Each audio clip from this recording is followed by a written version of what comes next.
Nuo vaikystės mane žavėjo žirgai, jie pakerėjo savo grožiu, gale, judesių gracija. Negalėdavo atitraukti akių nuo šių įspūdingų gyvūnų, galima sakyti, mane užhipnotizuodavo, kuomet matydavau laidas ar filmus apie žirgus.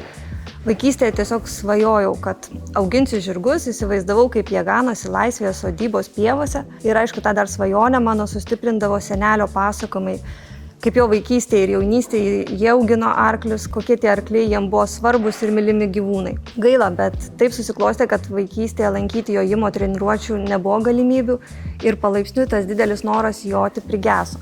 Bet silpnybė šiem gyvūnam taip ir nedingo. Pabaigusi mokslus, baigiau studijas, pradėjau darbuotis pagal įgytą specialybę, kuri nebuvo susijusi nei su žirgais, nei su kitais gyvūnais. Įvyko tam tikri gyvenime pokyčiai ir persikraustėme gyventi į kitą miestą. Pradėjau ieškoti, kur galėčiau darbuotis su žirgais ir supratau, kad tiesiog neturiu nei teorinių, nei praktinių žinių apie žirgų priežiūrą, auginimą, o tuo labiau apie treniravimą. Ir atradau, kad Karaliaus Mindaugo profesinėje mokykloje mokama žirgininkystės darbuotojo profesijos. Pati išdrįsau pateikti stojimui dokumentus ir taip tapau žirgininkystės darbuotojo specialybės besimokanti mokinė. Pastebėjau, kad man ypatingai trūksta tų praktinių įgūdžių.